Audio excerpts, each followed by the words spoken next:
special guest this evening for our Player Spotlight series, Doorstop. Say hi, everybody. Hello, Hey I'm everyone. Doorstop. Thanks for joining Doorstop. Really appreciate it. Definitely glad to have you here with us. That's for sure. I'm glad to be here and not doing homework. I bet. So, kind of the way that we kind of like to do this is just kind of like talk a little bit personally about yourself. I mean, if you want to give your real name, that's fine. It's on my Twitter, so What it's that. what you're doing currently. If you want to talk about, your school, et cetera, and then we'll kind of just go from there. Pretty Uh, informal. so my name, as it says on my Twitter, is Steven Schmidt. It's nothing exciting. If it was my mom's last name, it would have been Steven Soldano. It would have been sick, but tragically, that is not the case.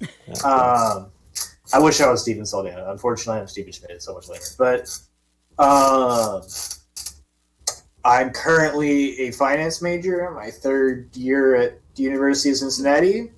I was undecided for most of my time there. Current goal is to be a financial planner for individuals.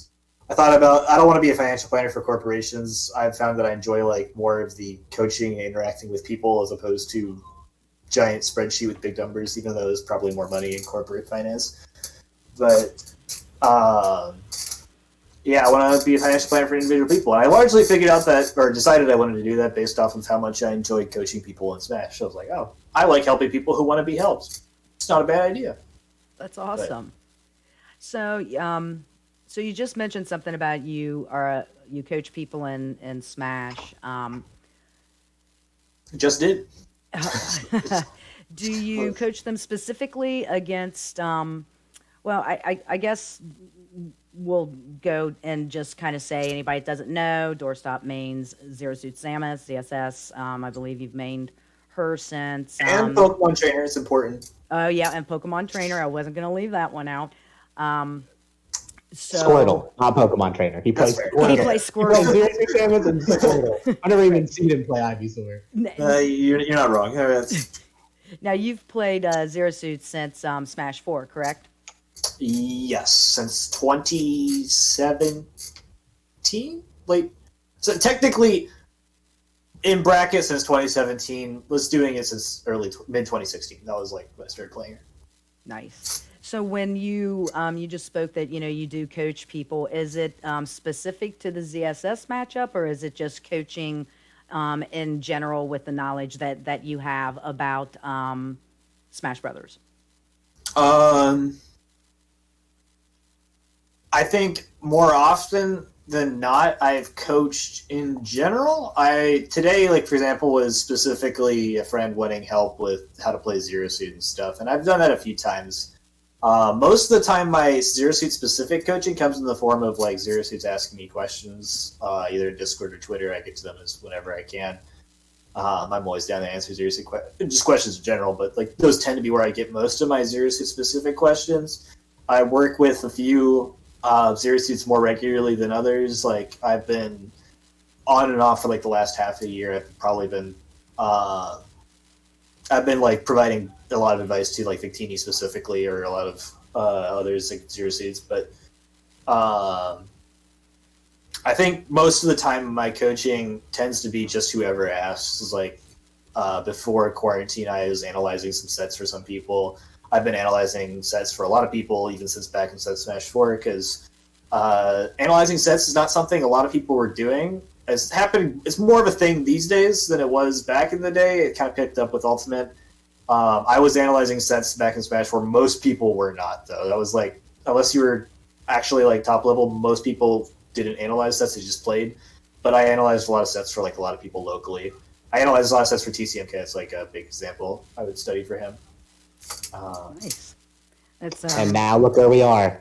Look where we are now. He's your problem, not mine. After analyzing his sets, look where we are. right. We Aiming all against Ness, Diddy, and Lucas every other week. yeah, we all have to deal with well, not me specifically, but you all have to deal with TCMK. Hey, that's if I make it that far.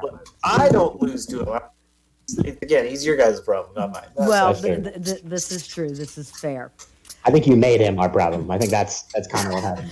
I think he was most of people's problem in the first place. That's true. I wasn't around for the TCMK origin, so Right. He just came out of nowhere. It was actually really funny. He wasn't as out of the nowhere as Shad was. Shad was literally straight out of nowhere and just like beat Zenodo in pools. He was completely unseated at the first SOS. Beats Zenodo in pool. We'd never heard him before, but apparently he was just like lived in Cincinnati. He was a Wi-Fi warrior the entire time. My man. Wow. Yeah. That was Shad. TCMK was also out of nowhere. He showed up to I think the third SOS. That was the first time I ever saw him. And I remember playing him in Kirby Lucas in friendlies. And I was just like, hey, this guy's pretty good. And I didn't see him. And then I wasn't going to weeklies because I couldn't drive back then. And I remember checking the challenge brackets because I always like seeing how my friends are doing and stuff. I saw TCMK in winners semis of an AL, and I was like, who's this guy? And I was like, I've never seen TCMK in like any part of these brackets, and he just shows up and he's like, I winners semis. And then I came back at some point and I was like, he made it to me in losers finals with one of them. I was like, oh, he played Meta Knight and Lucas. I was like, he's pretty good. I've never seen him to this point. I guess he's just good. So right now, right, maybe not exactly, but I think the results are showing that probably you, Shad, and TCMK are kind of at the top of Cincy. We're probably the top three. Yeah, with like Wood very close. Right. I think Wood is kind of nipping at TCMK every now. I think actually before I think it was Wood. I think TCMK kind of. I think especially since just before quarantine. I think whenever Will had the season where Will got PR'd, I think Will's been better than Wood. But I think up to that point, I think Wood was a little better. Yeah, but you were kind of just talking about how TCMK and Shad kind of came out of nowhere. But you were not always, if what I know correctly, like at the top of Smash 4, right? I was a grind. I grinded. So talk a little bit about that, right? Because if I'm not mistaken, you were like a not always winning Kirby main, and then all of a sudden, in the eyes of other people, some Doorstop's playing Zero Suit and winning everything now. So talk a little bit about that and how that happened. Started my first tournament was your first tournament. Correct. Yeah. As insane as that is, was some UC monthly or whatever, and I didn't make it out of pools. I played Kirby. I didn't lose every set. I had to play Klepto, which was funny because we were playing as each other friends. Yeah. He freaking down beat me with Luigi at 70, like 4 stocks in a row. That was because that was the thing back then. And then I started going pretty much straight after that, on and off to AL weeklies. And my first AL weekly, I made top 8 over Katagetti, who was Goofy Goober at the time. That was his tag.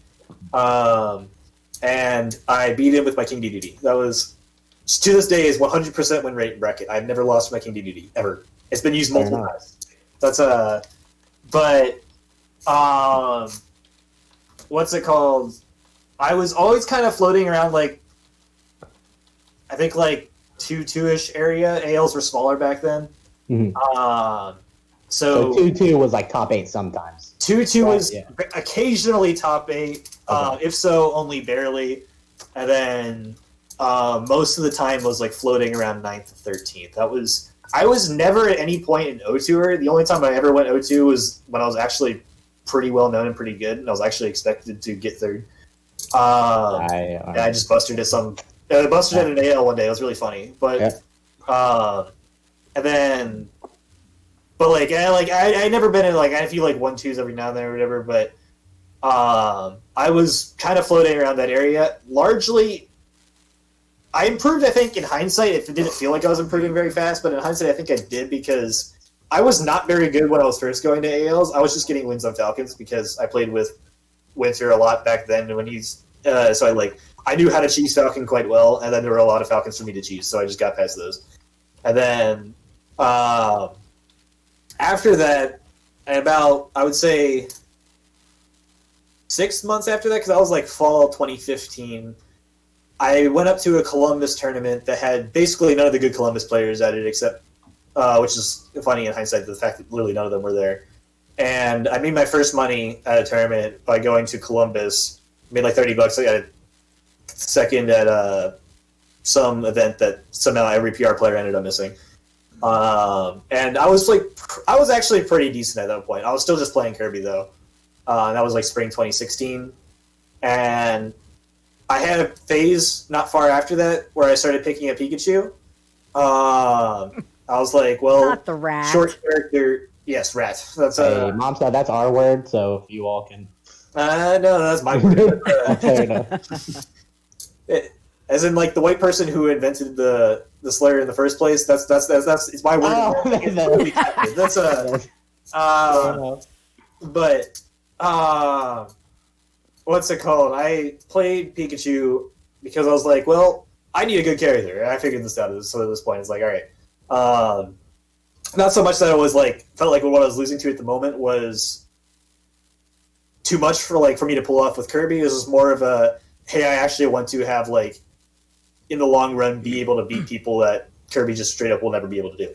And so I was like, well, good character. And I was like, what's a character that's has a lot of the same advantages that Kirby does or something like that. That was just basically my thought process. I was like, well, Pikachu's short. Kirby's short. I was using Kirby being short a lot.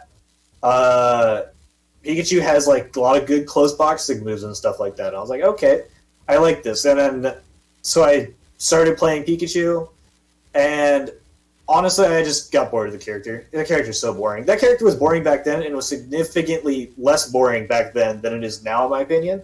Pikachu back then at least had like some edge cancel stuff that was cool, and I was like, I had some fun with stuff like that.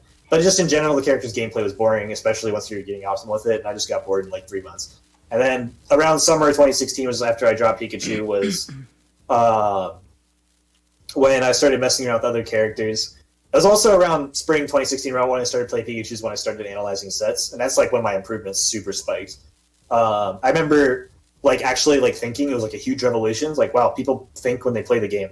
That was like actually a huge revelation to me back in spring 2016. That was and it never occurred. Like I remember watching going through YouTube videos, and I was going through DeBuzz's YouTube channel, and he had a bunch of his raw uploaded VODs from his Twitch of him just analyzing sets on stream. Fantastic videos. I'm so glad he posted them, even though they like weren't very popular or anything like that.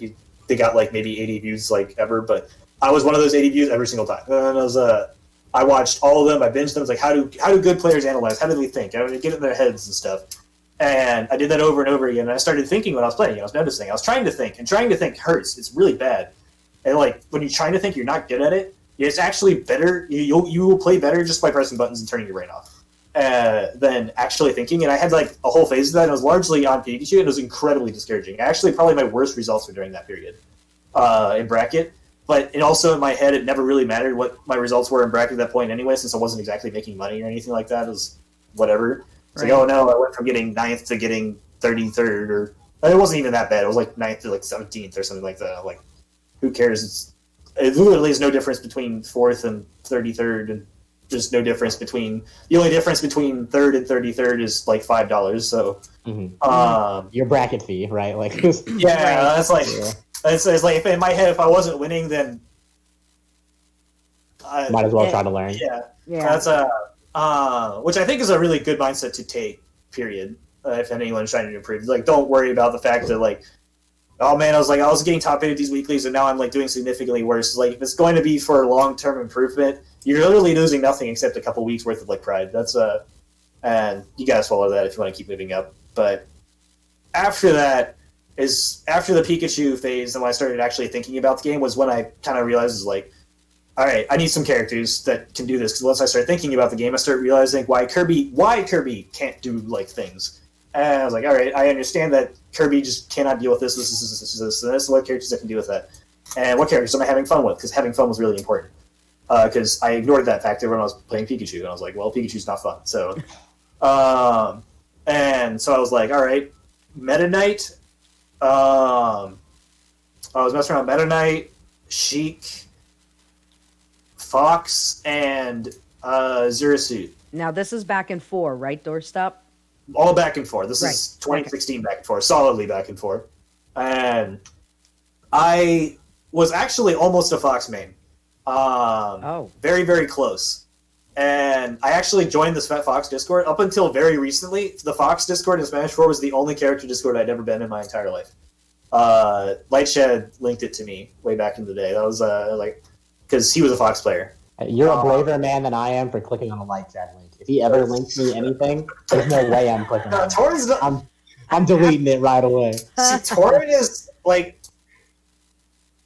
I can understand why you would think that, but he's not like that kind of sus. You know, he's I know what you're saying.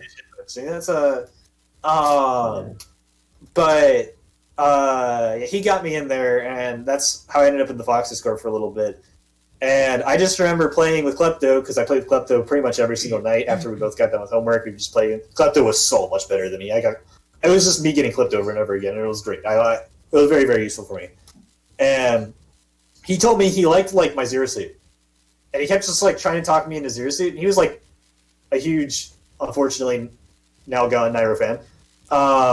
He's like he loved watching Nairo streams. He loves Zero Suit, and he was trying to get me to play her. He's convinced me. He was convinced that my Zero Suit was good and I should stick with her. And I was like, looking back, because I remember digging up through my 2016 replays to go and make my combo video that I eventually released. And I was like, there's no way he wasn't lying to me. It looked so bad. It was so ugly. And I was just like, did this. And I played Zero Suit, so I ended up deciding at Zero Suit at some point, September, I think, that year. And I played Zero Suit for about 6 months before I ever pulled it out in bracket. Because up until, it took about 6 months for my Zero Suit to even be, comparable. So when we're on that, Steve, I know you and I have talked about this before. You're not telling me anything new, right? Because you and I have talked about a lot of this.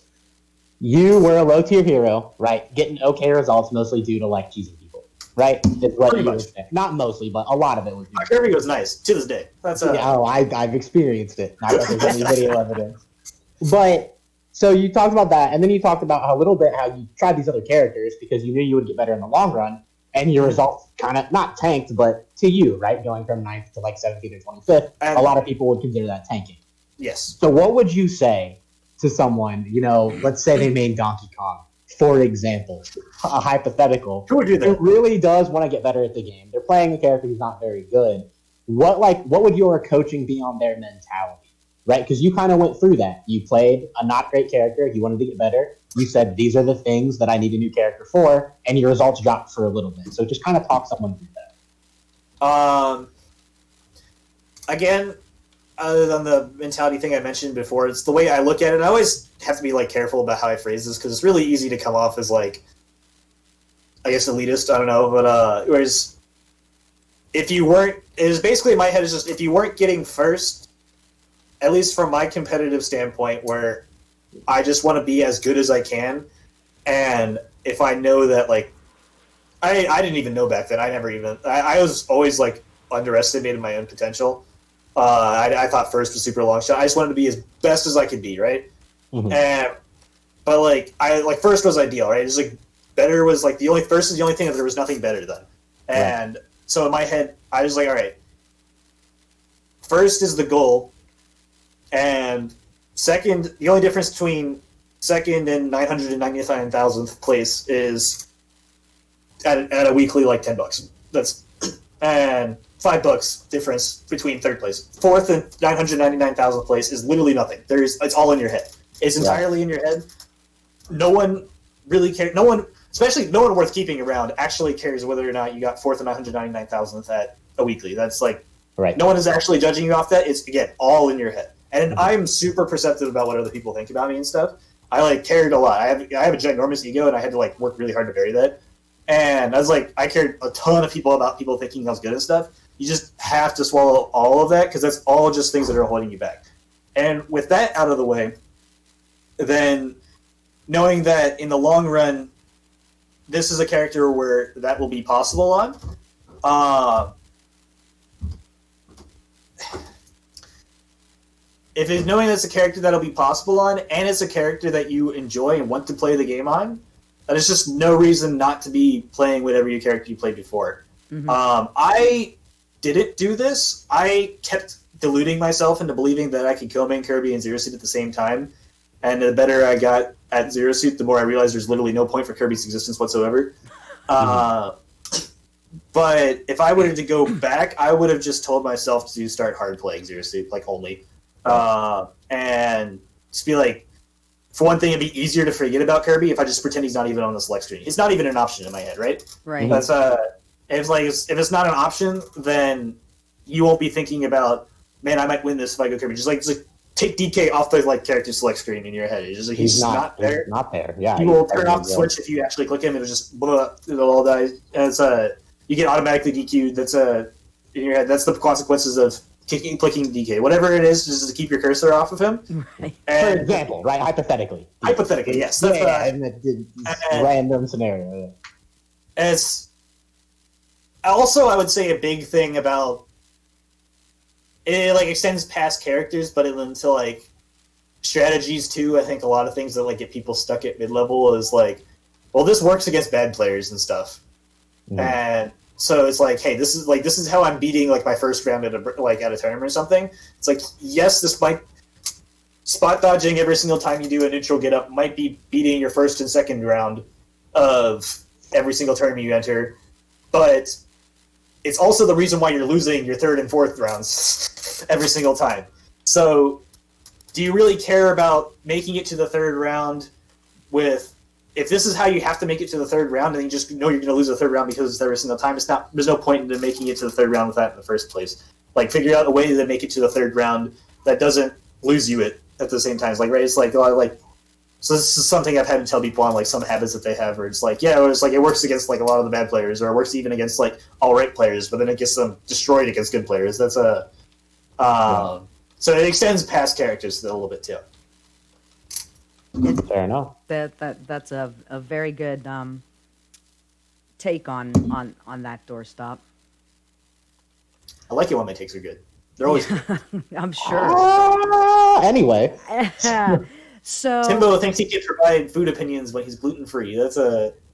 Right.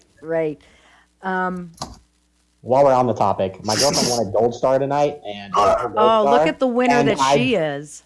Yeah, and then I drove to Skyline and got my own food. Look at the winner she is. I knew Melissa and I were going to get along for a reason. I knew it. Yeah. So I am a Skyline supporter. I cannot endorse Gold Star. That's fair. That's fair. My mom's chili is better than both. That's so. All right, I believe there you go.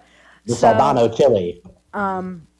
A couple of, I guess, just a question. I mean, there's so much. There's no offline play right now.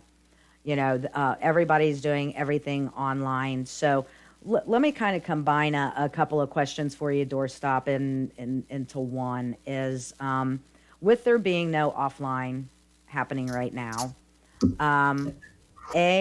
How many online events are you participating in, if any? And two, do you still find yourself practicing Super Smash Brothers like you would when offline used to be a part of our lives? So, a week ago, my answer would have been absolutely not. As in, I very rarely was playing offline. I had a couple weeks right before quarantine, actually, when I figured out my LAN wasn't working. Or not right before quarantine. I figured it right before school started. But I figured out my LAN had never been working, and I got LAN, and I was like, wow, this is so much better. And what's it called? I had about a 2-week period between figuring out my LAN wasn't working and then getting a new LAN and school starting where I was playing again. And then school happened. And I was like, well, I don't have time to take this seriously again. And there was right before, the beginning of quarantine, I was fairly active online before I just got bored of it and started playing a bunch of single-player games. So playing online was pretty hard for me. Most of the summer, most of the even fall up to this point, I haven't been doing it. However, a recent Discord that I have gotten into has prompted me to start practicing again, and I've been enjoying it a lot. I've been taking it pretty seriously. Last week, I've played a lot of Smash, and I've been pretty serious about it. I'm actually probably going to study my first VOD since quarantine started. Probably starting tomorrow. Because I've also, at the same time this happened, I also had a weird period where I'm actually pretty ahead on most of my assignments and stuff. And also on the topic of online events, if I get the time for them, I am probably going to enter them under a different Smash.gg name and only play Robin and Grom. Interesting. I do not want... I have, again, for one thing, I have an ego, but also just like in general, I don't want to enter. I want the feeling of playing seriously again.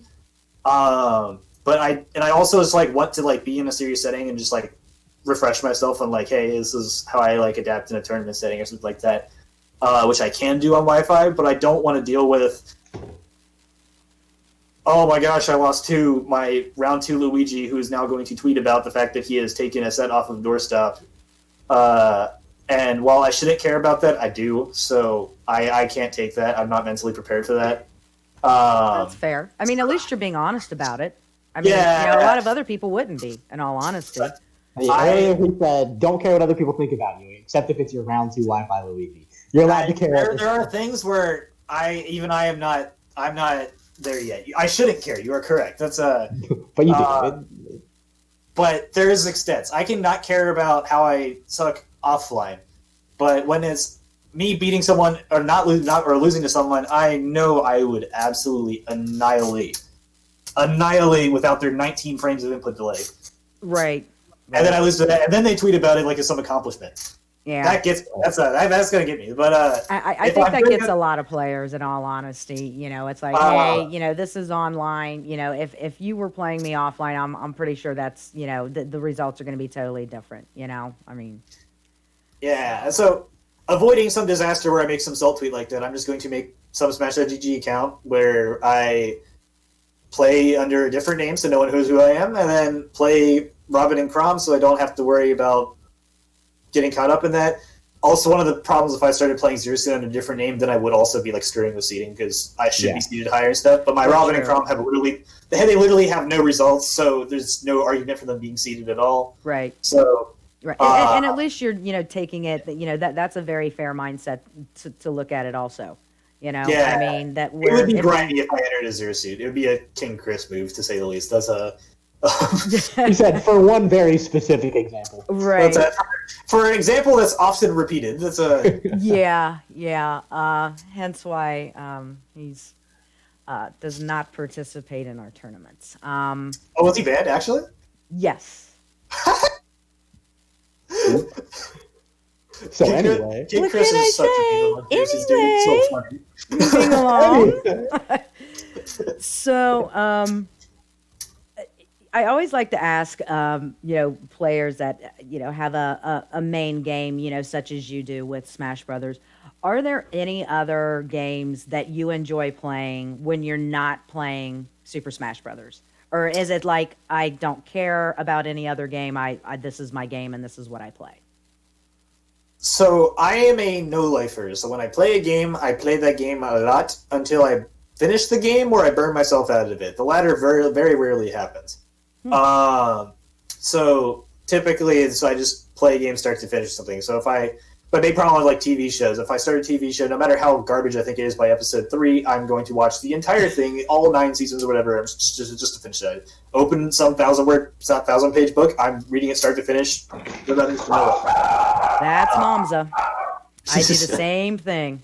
But so with TV shows.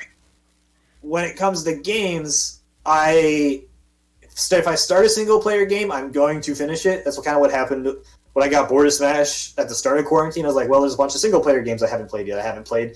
Well, actually, I had played Nier at that point, but I hadn't played the Final Fantasy VII remake. I hadn't even played the original, which I ended up doing both.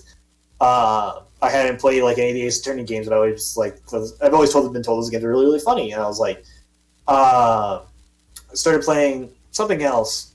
I've been meaning to get around to Xenoblade at some point, but I've heard that's a huge time investment. I've heard that game's very good though.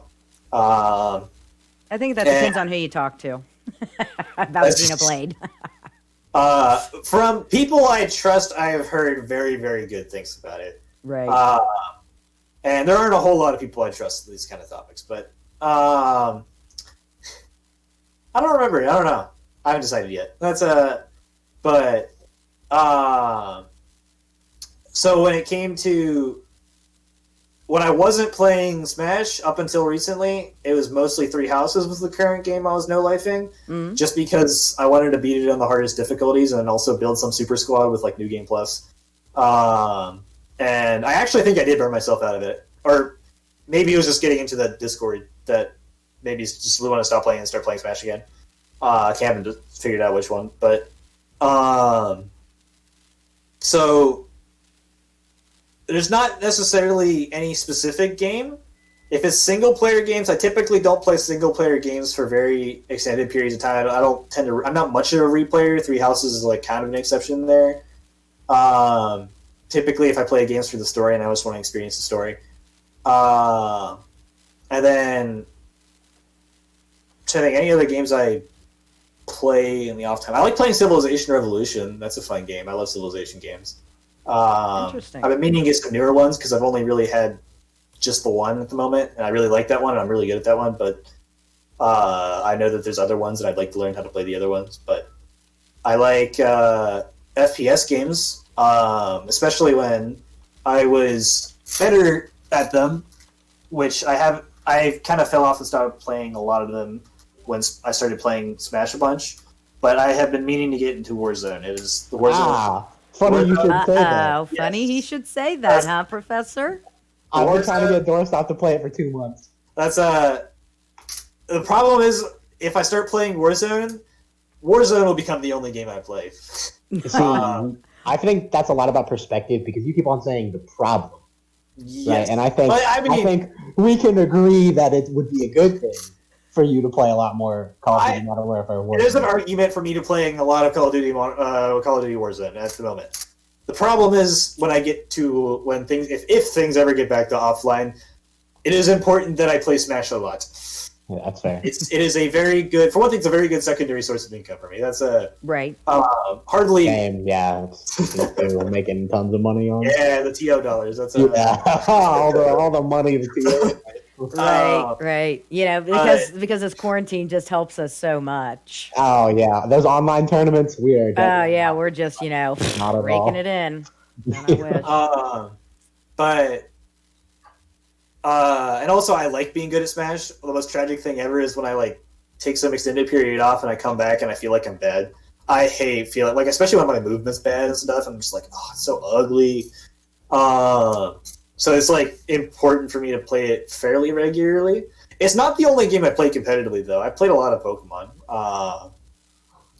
But I don't know. I typically don't have any specific game I play on my off time. I just play.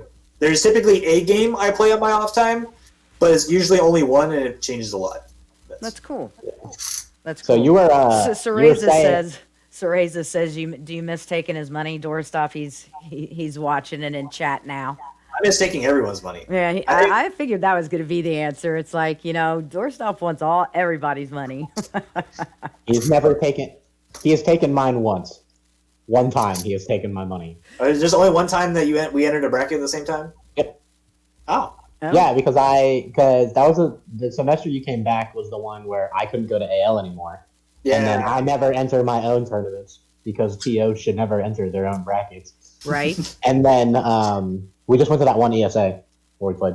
That was the only time we've ever been in the same bracket. I think I've only taken your money once. That's one time. One time. Wow. And look, he's never taken Mom's money. Who's smart? That's not true. Wait, Doorstop got second at smashing the ice. That's what I was about to say. Doorstop has taken your money. Wait a minute. We don't even pay to play at Smashing the Ice. That term is free though. That's okay, that's true. Okay. No. Don't even. I know he was there at Smashing the Ice for. But you don't pay to play at those Miami events, So, Steve, you're saying that. Oh, sorry, Doorstop. He's Steve to me. Like we're just. That's fine. I mean, it's so funny because like some, Smash players never want to be called by their real name, and others are just like, I have a real name, So Steve, Doorstop, it's whatever to me is most comfortable for the player, So go ahead, Timbo. Sorry. So you were saying you hate feeling bad at the game. Obviously, you're good at the game, right? Even if no one would say that, your results, there's tangible proof that you're good at the game. It's not too good. I can't inflate my ego too much.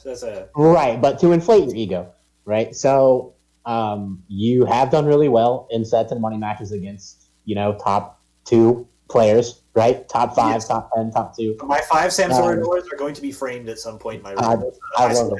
That's So if you're just speaking honestly about yourself, right? What kind of range of players, just competitive players in the world, do you think you fall into? right? Because I think obviously top 50 is like PGR, but do you think you're like top 100, top 200? Where do you think you fall in? It's not a number I tend to think about a lot. Right. Again, when I like first started, I think a lot of like newer players in general tend to do this. They really like counting themselves individually in the local scene, and it's like, well, it's like I went 3-2 or whatever, and like my results are like this, all this, my weekly and stuff, and like ranking themselves like individually amongst their entire weekly scene or something like that. And I was like that too, actually, when I like first started. It's like, and I cared like a lot. Like Ohio PR was my like huge goal.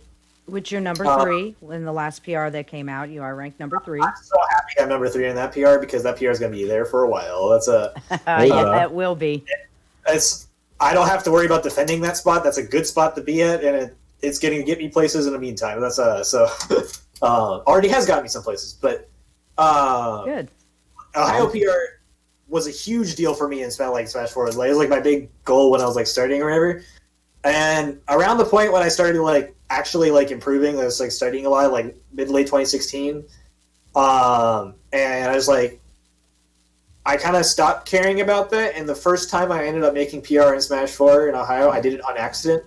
Like, I went to 3 events, which is the literal bare minimum. Because, like, again, I still didn't have a car for most of that time. I think that entire season I didn't have a car. And I just, like, went to 3 events, and I did pretty darn good at all of them, and I didn't think about anything. And I, like, woke up one day, and I was like, yo, you're, like, the ZMS chat was popping. I was like, yo, you're on the Ohio PR. And I was like, huh? What? I went to 3 things. Yeah. I was like, well, 2 of the things you went to, you got 7th, and those were like pretty big monthly / regionals. And then the other thing you won was a monthly. The other thing was a monthly that you won. I was like, oh, well, cool. I got on at 15th. That's a funny PR in hindsight because like Geist was like right beneath me, and there's like a whole bunch of players that are like that. Like obviously, like now to think that like we're behind is very funny. That's right. But Geist was actually the same way. Geist was like. Me and Geist were both like hidden bosses. I think it was like the term where it's like we were basically trapped in our local areas because we couldn't get to many places and we couldn't go to things very often. But when we did, we tore things up. That was where we are when we made it onto the PR then. But currently, ranking myself is like I couldn't tell you top 100, top 200, top 300 because for one thing, I couldn't put. I don't know all the like. I couldn't. I'm sure there is 100. Without a doubt, there's 100 names ahead of me, but I could not name all 100 names that are ahead of me. Right. So to make it easier, right? I put out something earlier, like what kind of level player do you consider yourself, right? And that was just for me. Do you consider yourself top or high level? Which one of those do you think? I have always had a very exclusive definition of top and high level in that. Yeah, talk to me about it. Tell me. Top level in my head were people that have a realistic shot of winning a major. In a bracket that could happen, they could win a major.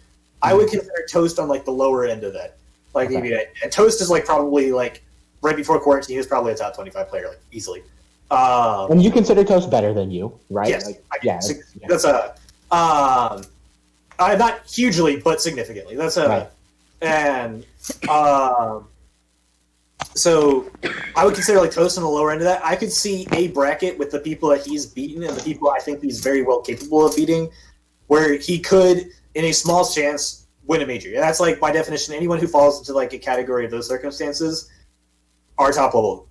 That probably doesn't apply to most, like to like about half the PGR or like close to it. Like it's like my definition top level is probably in the top 25. And then my high level definition is anyone who I think has a realistic shot of beating the people who are top level.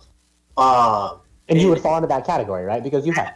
I think I do, and I think I would only. So up until Frostbite of this year, I would not have considered myself high level in that sense because I had no provable evidence that I could beat players of that caliber. Well, Prime Saga has some pretty good money matches too that maybe put myself in that. That maybe would have put myself in my own category for that.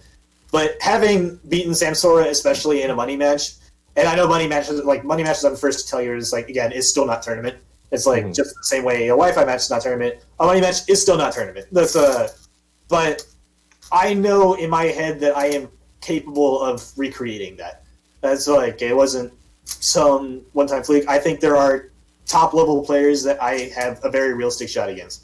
All right, so To follow up on that, so I would consider myself high level. I would not consider myself very high level. I would not consider myself even like I was just I don't know. It's like I am high level. I can beat. I feel confident at beating most players in the world, and like most players in the world, I mean like most even like PGR players in the world. That's so we asked Fritos this the first week. You find yourself in toast position, frostbite top 8. You're playing on stage. I think I already know the 2 answers to this, but which like top 10, top 15 player do you want to be playing in a top 8? Who do you want to be sitting in that seat? in terms of being able to advance to the next round, right? Oh yeah, to beat it. Oh, to just destroy them. Yeah, definitely. Meister, 100%. You said Meister? Nice. I figured it was gonna be Meister or Samsora. Samsora was scary. I beat him, but it was close. It was very close, and I was very scared. That was I got in it was game 5, and even though I think I was like solidly winning most of it, it wasn't like even like the games that like I was like it wasn't like one of those was like the games I won I barely pulled out of my ass, and then the games I lost I was like getting bodied or anything like that. Like I was pretty solidly ahead of even most of the games, even most of the ones I lost during that set. And he went Bayo game 5, and I was still relieved when I saw the Bayo. I was like, okay, this is gonna be so much easier because he was very scary. Meister is playing a character who I think, especially against Zeus, I think in general is just not a good character. I think Game & Watch is good in the sense that Game & Watch has some very good matchups, but in general, Game & Watch, in my opinion, is highly overrated, like barely a high tier. That character gets pooped on by a lot of characters, and namely Zero Suit. And it doesn't get like pooped on and like there's a lot of bad interactions and stuff. Like there is a flowchart way that Game & Watch should literally never ever be able to touch me, like kind of like thing, and it's not hard to follow. That's So if I were playing Meister, I would feel like I would not even playing like I have to worry about the fact I'm playing a top player. I can literally just flowchart this guy to death. So that it would be easily Meister in the hence like player skill would like be a non-factor in like even my head. It was just like all right, Game & Watch is here. I just do this and stuff. It's very easy for me to like completely forget I'm playing someone good because you're just playing character that bad options against me. So you think your games with Sansora were close? You think the ones with Meister they might be because of player skill, but they shouldn't be, and they wouldn't be really that close. Incredible player skill, which I think Meister's incredibly skilled. It very well could still beat me, but if I 30 Meister, it wouldn't be quick because it'd be campy as hell. But if I just 30 Meister like solidly, it wouldn't even be that surprising to me. And like again, entirely for reasons unrelated to player skill. It's just that bad. It's a flowchart I understand that well, and it's a flowchart I know is like it's not even like one of those flowcharts where he can outplay me super hard most of the time. He just has to look at it. So if I lost in my head, I would have had to have screwed up a lot, and then his ability to capitalize on me screwing up would be incredible, like very high. He'd be able to do that very very well. I wouldn't have a whole lot of room for mistakes, but I would have to be making a lot of mistakes in order to like Game & Watch to have a chance. Fair enough. Right. So, let me ask you this. Are there any wins that are most memorable to you? Either a specific tournament, a win over a specific player, and why? Because I know you have some pretty notable wins over some of the Ohio PR players. I know you've beat Toast. I know you've beat Katakari. But is there anyone that really sticks out in your mind? So earlier on in my career, one of the mentality things I did for myself, very, very good thing to do, I think, is I got very, very detached from results, and including results in terms of like who I beat. It's like I mentioned, like being detached in terms of like getting 4th versus 999,000, but also like detached in terms of like who I beat. I have a very, I think, realistic perspective of like, to this day, I still am not convinced I'm a better player than Shed. No matter how many times I've beaten Shed, I'm not convinced I'm a better player than him. No matter how many times I'm not convinced I'm a better player than him. That's very interesting. I have an incredible amount of respect for Shed's level of play, knowing how much better he was than me for so many years, and knowing what he was capable of pulling off and him like at his like best and stuff. And it's like I have an incredible amount of faith versus like in Shed versus. I would bet on Shed versus most players better than both of us significantly more often than myself. Right. And to that, it's like most of the time when I beat somebody, I'm like, not, I don't have like this idea. It's like some huge accomplishment that like suddenly changes my like. Uh, if I beat Samsora in a money match, which I did, and so I beat Samsora in a money match, that does not change my ability to have beaten Samsora in a money match if I had never done it, if that makes any sense. Yes. I was actually always capable of being Les like doing that. Now, Samsora was like kind of a unique case in that I actually did not think I could do it. That was I was very surprised when I did it. Not incredibly surprised. I'm really good against Peach, but like I was like, dang, I really did that. That was but most of my wins have all been against players that like I knew were like at the time when I was playing them within my skill range to beat. So most of my memorable wins are not so much like the accomplishments, but special for other reasons. Do you guys know who Benston Obama is? Can't say that I do. He's a Smash 4 legend. He was Indiana PR. He's very good. Back when Indiana played top tiers, he was I think he was like top. He was definitely top 5. His big accomplishment is he beat Anti at some point in Smash 4, which was pretty good because Anti was very good in Smash 4. And he is a Mario player. I think he wasn't better than Percy or Mysterica. He wasn't better than Cells, but he was probably right beneath that. He was like, so he's probably like the 4th best player in Indiana. And Indiana was good. Like that's Percy, Cells, Mysterica are all fantastic players. All better than me, basically the entirety of Smash 4. And my breakout tournament was probably SOS 4. My favorite tournament memory to this date. I love SOS for every SOS sense. SOS 4 was a fantastic memory. And because I'd been a hidden boss for basically the entirety of 2017, I won my first Kentucky Monthly in EVO weekend of 2017. I was top 8ing a bunch of Indiana Monthlies like fairly consistently throughout the entirety of 2017. I was beating basically the entire region. Like I was beating everyone in Cincinnati bar Darkshad,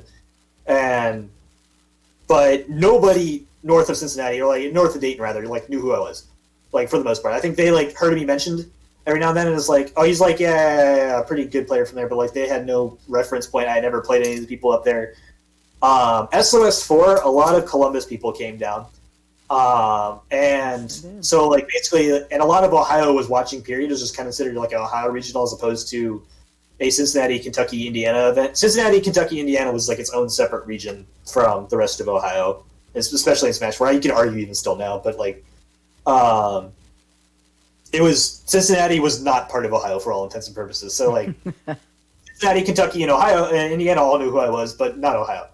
And SOS 4, I had a very big run where I outplaced. I think I was expected to get 17th. I got first seed in my pool. I was second seed in my pool. I beat Carinal. Bad. I rolled him.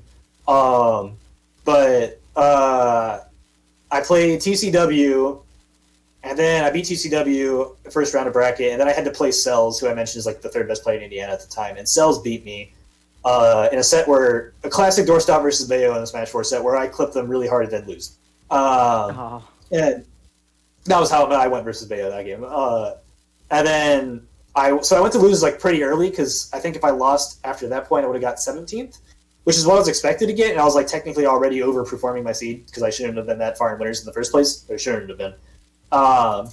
And I had to play Carinal again. I beat Carinal again, and then I had to play Lunic for 13th. I beat Lunic bad. I beat Lunic so bad he played Lucina. That was I have never in my entire life seen Lunic pick another character in any other circumstance. I beat the Bowser so bad he picked Lucina. That was oh my gosh. And that was like I think my first time beating Lunic too. That was I think I'd only played him like once up to that point, but and I was like so I like steamrolled through Lunic and I had to play Emperor Eevee. Eevee at that point was actually I think I had taken maybe one set off of him, but he was still like very favored versus me. He was a pretty good player back then. I think he was on like the lower end of Ohio PR a few times, and I wasn't expected to beat him, and I steamrolled him. I clipped him incredibly hard. I forget what I don't even remember what I did with this play. I remember probably like my third best clip of my entire life, and I had a lot of really good clips, was on Emperor Eevee during that bracket match. He got smoked. I rolled through him. I had to play Graham. Graham was an incredibly good player, Smash 4 Diddy player. Still is an incredibly good player. I think he's one of the smartest people in Ohio. Like he plays very smart. And Graham was very unfortunate. That's the only time me and Graham have ever played. Oh no, we played again at Columbus monthly. But the first time me and Graham played was very unfortunate because he caught me on a very bad day. And I 3-0'd straight through him. And that was like huge. Columbus was like what? Who's this guy? And I was the last Columbus guy too, I think. And I 3-0'd Graham straight through him. And then I had to play Benson Obama. And by this point, I was on stream, and the only Cincinnati person left was me and Shad, but Shad was expected to be in winners finals.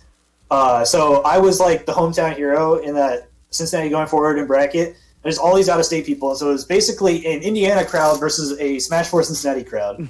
And if you know enough about the Smash 4 Cincinnati crowds, they mean business. And even know enough about the Indiana crowds, they mean business. So it was incredibly loud for me versus Benson. And it ended up going to Game 5. The commentary was crazy. There was Sai and Dukel were screaming. It was a great time. And Game 5, I was doing a down smash. I was setting up a ledge trap where I do a down smash at edge to cover neutral get up. I was just letting him recover.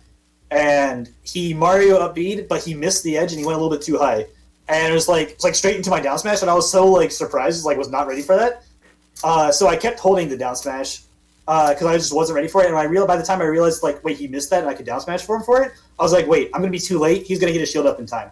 So I'm just going to keep holding it. And I kept holding it, and he kept holding shield, and I kept holding it until he cracked and then spot dodge out of shield, and I kept holding it through the spot dodge, and I had, the longest charge down smash. The crowd, to this day, I have never gotten a crowd louder in my entire life. The amount of, screaming that went on that, it was just a simple down smash forward smash for the entire thing, but for how long I held the down smash, it looked like I read his entire soul. Wow. That was the entirety of Game 5, and when I won that Game 5 set, it was the best feeling the entire one. I just it was my first time actually having a huge crowd for me at all, and it was a big event for me in the sense that that was when Ohio figured out who I was. It was a really big event to do really, really well at the SOS4, and I just felt the sickest player of all time when I beat. So Benson Obama is to this day my happiest memory win, even though I would then go on to beat Benson was a really good player and easily capable of beating me, but I think I was his bracket demon. That was the first time we played. I think after that I was his bracket demon for basically, because I think we played 6 or 7 more times after that. He never got me. Now Remke's asking Doorstop if that was with Kirby or ZSS. I was 100% with Zero Suit. I don't know what kind of Kirby combo ends with a down smash, forward smash. I don't either, but I've seen the question. Kirby bread and butter. Yeah, I've seen the question from Remke, so I'm trying to ask some people that are watching. So of course I'm probably a little behind seeing the chat or whatever. So I may have done that a little later that I should have. Just Cincinnati names. The only names I really took from Kirby, I beat TCW, which I'm never going to let him forget about. The fact that he managed to lose Toon Link Kirby in Smash 4, that's an A2 matchup. I got him once, and then I almost beat JJ Rockets, if you know who that is. I doubt. Probably not. JJ Rockets was one of the best players in Chicago. He went to an Indiana tournament, and I cheesed a game off of him and then almost beat him Game 3. And he now, I think, teaches in Korea. Wow. Yeah, so he's gone a long way. That's why I don't expect you to know him. But JJ Rockets was a very good player in Smash 4. Nice. But that was probably the closest I ever got to taking any actual name with Kirby. All my wins are Zero Suit or Trainer. And I know Steve is just being modest and doesn't want to call me out, but I know at the very top of his list, there was an unprecedented 2-game best of 3 where he did beat me with his Zero Suit. I was playing Donkey Kong at the time, but I know it's at the top. I know you didn't want to call me out. You didn't want to call me out on my own podcast, right? You're a humble. Yeah. I believe. Now, you attended Frostbite this year. Was that your last live in-person event like everybody else's probably, or did you I know there was a Big Blue Showdown like the weekend right before that weekend leading into everything shutting down. But was Frostbite your last like in real life tournament? My last IRL tournament was the one weekly where I played Timbo, I think. Okay. Whatever those weeklies were, because I wasn't going to weeklies at that point, but I was going to those because there was a very lucrative opportunity there, and I decided it was worth my time. But that was like my last one. It was my last big event, that's for sure. Frostbite. I wanted to go to Big Blue Showdown, and hearing the stories from Big Blue Showdown, I wish I went to Big Blue Showdown, but my parents were very concerned about COVID, so they're like, it's understandable. I can't argue. There's a big risk, and I don't want to bring that back to the house. You're right to be concerned. I shouldn't go. Fine. That's right. But it was COVID that stopped me. I wanted to go. I was going to go, and then I wish I still to this day wish I did. But it was a good tournament. It was a good time. Yeah. We had a good time. Now you finished. I missed the debut of Klepto's Carl Weezer place. That was. Now you finished in top 100 at Frostbite, though, correct, Doorstop? I think so. I honestly couldn't tell you my place. It was You got 97. Okay, yeah, 97. Yeah. I'm bad at remembering my placements and stuff. When their numbers high, at least. But You remember the details of the important stuff, like. The important detail was that I did not make it to day 3, and I almost made it to day 3. Or well, I did make it to day 3 technically, but I didn't make it to the next wave, Right. which was 36. So in other words, I didn't make it to the bracket I wanted to make it to. So. Right. But your losses were two very good players. Mhm. Two very good, well-known players. I'm not convinced Fatality is good after that set. That's Oh, okay. Fatality gave me a very healthy reminder that top players are very human and not necessarily very smart humans all the time. You mean to tell me that neutral get up Falcon Kick is not the best option to use? Not against a Zero Suit who's just standing there charging down smash. That's Fair enough. Unless they're actually thinking that you're so good that there's no way you would actually pick an option that bad and miss the down smash timing on the neutral get up because they're so surprised that you did that. So you think you overestimated him, and that's part of the reason you I lost? think I overestimated his ability to make very bad mistakes. I overestimated his ability, his lack of making big mistakes. You underestimated his ability. Yes. I got it. Yeah. I was expecting him to give me much less for free than he gave me, and I was not ready to take what was for free. Right. That was but no, he's Fatality's obviously very good. That's and a lot of the things he was doing were incredibly good, and it's dang, I've never played Falcon. I barely played a Falcon at all, and I never played a Falcon like that. And I'm pretty good against Falcon. I'd spent most of my career in Smash 4 beating up Falcons for a living. That was and so but it was playing Fatality was a very grounded reminder that even the best players make very stupid decisions sometimes. And they're humans. Absolutely. So, let's see. I want to do a quick time check because we try and keep these right about an hour. We're getting right about there. So, let me ask you this. What advice do you have, if any, Doorstop, for players, whether it's someone who games casually and wants to get into competitive gaming, or somebody who's taking Smash very seriously and wants to get into competitive? What advice would you give to players that are considering wanting to become a competitive Smash player? Make sure it is how you can you can still have fun with it that way. The absolute worst thing that you can do is get yourself prepared for a huge time sink that you won't enjoy.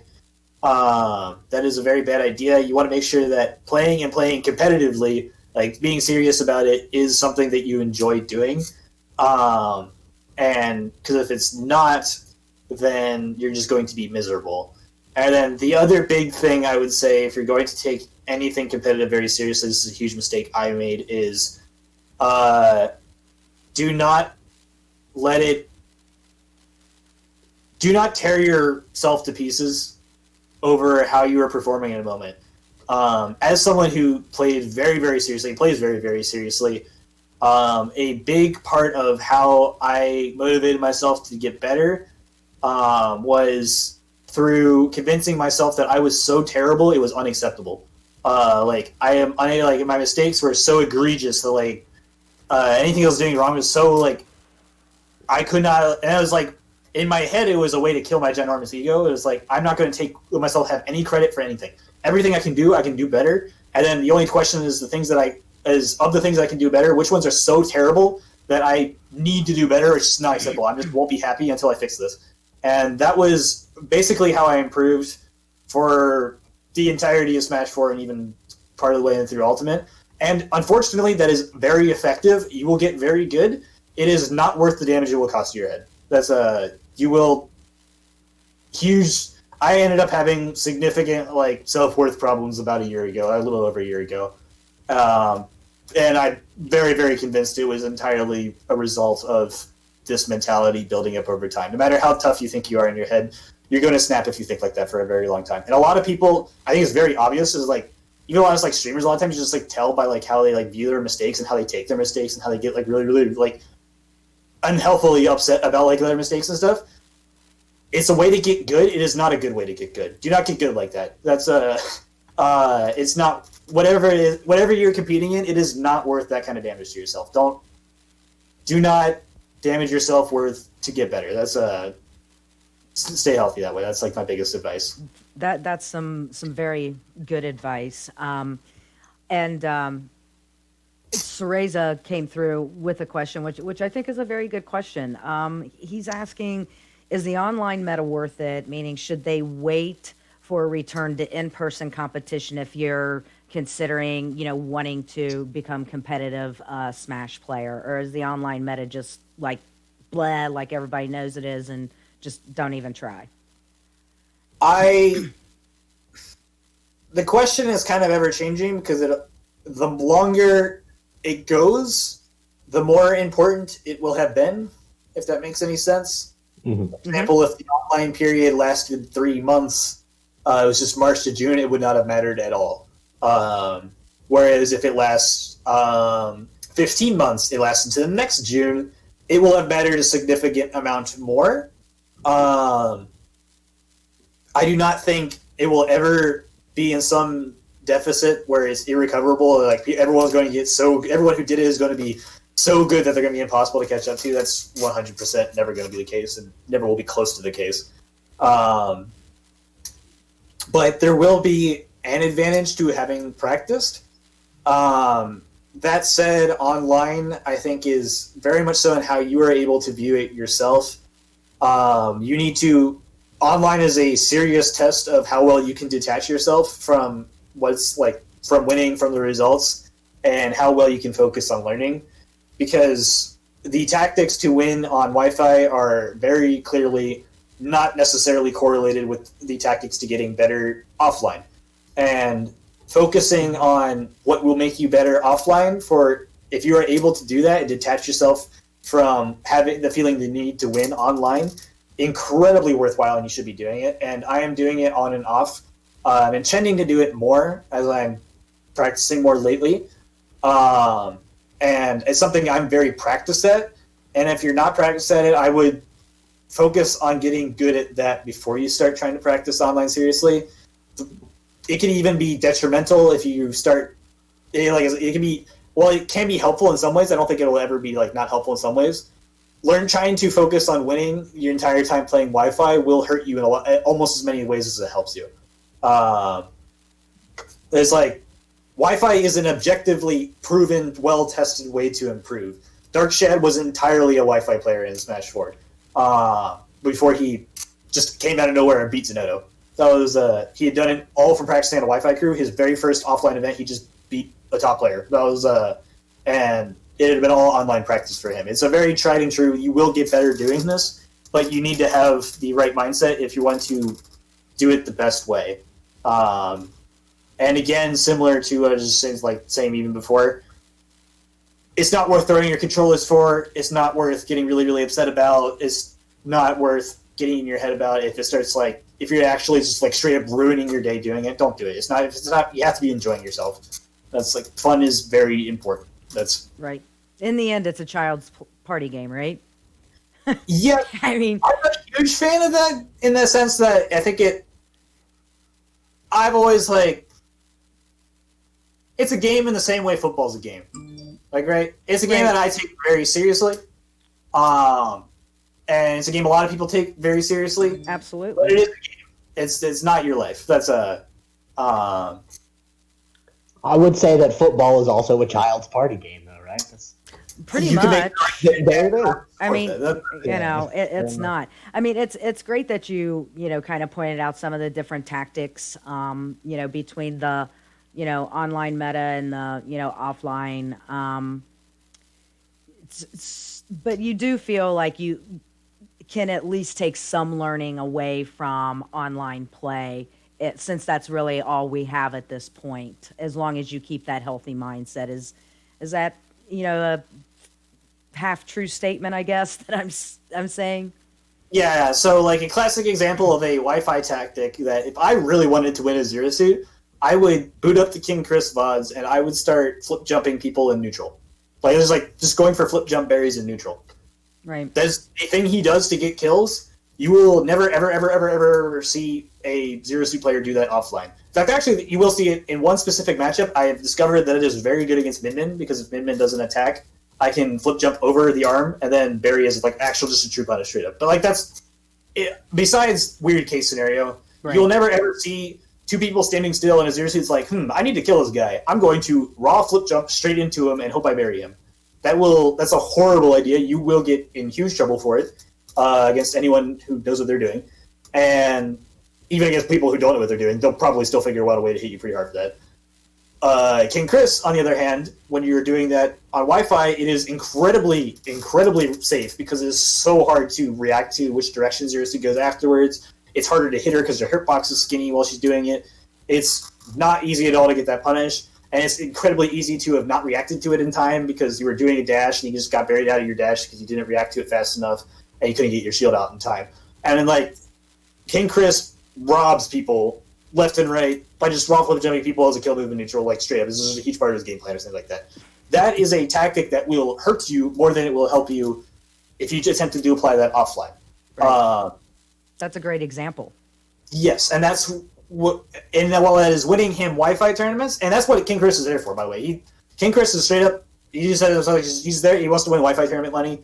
That's what he's there for, and he's winning Wi-Fi tournament money for them. What I am taking, my approach is I just want to be better offline as a player. I don't care about being a good online player at all. Right. I do not do that. Most zero suits do not do that because most zero suits are think like I do. I don't want to, like, most zero suits do not want to be the best Wi-Fi zero suit. We just want to be the best offline zero suit we can be. Right. So we will not do that, and we will focus on other things that we would try offline as well, and then try to get better at doing those things as best as we can in input delay. Some things like ledge trapping, I just straight up don't do. Like, there are some exceptions where, like, I've practically given up on my ledge trap flowcharts online and just started spamming side B at edge.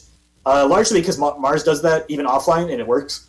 And I was like, well, you know what? I'm going to do side B at edge because offline ledge trapping straight up just does not work here. I cannot react the same way. There's just no application for it. So I'm just going to do spam side B. It works for Mars. It should work for me. And it's actually been working incredibly well for me. That's great. Yeah, and like Mars does it offline too, so it's not even like that much of a Wi-Fi tactic or anything. It's just kind of like a backup ledge trapping that I do that's not particularly skillful. Right. Well, Doorstop, thank you so much for being the second person in our esports player spotlight. I always tell everybody, you know, at the end, please plug all of your social media at the end. So my social media, I don't have a whole lot of it. There's a Facebook I never use. There's two Facebooks I never use. There's one Facebook for Smash I never use, and then there's a Facebook for family stuff that I get on like once every 6 months. So there's not worth your time for those ones. My Twitter is at the Doorstop _ and my Twitch is the Doorstop, no underscore, nothing like that. And those are the two places you will see me the most. I don't know if there's any other places you would see me at. I'm not incredibly other active. I'm active on my Twitter, and I have been streaming occasionally off and on last year. My most recent stream was actually just a couple hours ago, where I was giving my Zero Suit lesson. If you want to check out that VOD, you get some Zero Suit basic stuff, and listen to me talk fast, do things. I don't know, but I've been planning on streaming more. It's kind of difficult for me to sign time. The problem with like streaming for me at the moment is because I can't guarantee time. It's all just going to be very sporadic, random stuff. When I have like, hey, I don't have an assignment due, I guess I can stream tonight or something like that. Right. And I kind of want to be on a schedule if I'm streaming, so that's why I've been kind of averse to doing it. Also, because most of the ways I'm finding games like now are through Discord as opposed to like pre-arranging with people. And when I pre-arrange with people, it's easier to be like, hey, I'm going to have a stream where we play Wi-Fi against Toast. Whereas I have no idea if I'm going to get a game in 10 minutes, an hour, 20 minutes. It's just whenever someone responds to, like, whatever. And I have no idea who it's going to be, and I have no idea if they want to play on stream at all. Right. So it's harder for me to guarantee anything consistent on streaming right now, which is why I haven't been doing it. Whenever I get done with school, it will most certainly return. I enjoy doing it a lot. I found that streaming also makes Wi-Fi more fun. So at the Doorstop _, on Twitter and the Doorstop on Twitch. Great. Again, Doorstop, thank you for your time this evening. Appreciate it. It was a pleasure, speaking with you. And a lot of people that know you know that you have a lot of knowledge on the game and matchups and everything. So I'm sure everybody will be, interested to go back and listen to, your take on that, and just, having the right mindset overall, being a competitive Smash player such as yourself. So, again, thank you for joining Dragon Squad. We really appreciate it. Everybody that was watching and everything, thank you for tuning in. You see our socials on the overlay, and Dragon Squad is now an affiliate on Twitch, so please go and subscribe. We would greatly appreciate it. Everybody have a great Friday evening and a great weekend. Wear your mask. Stay safe.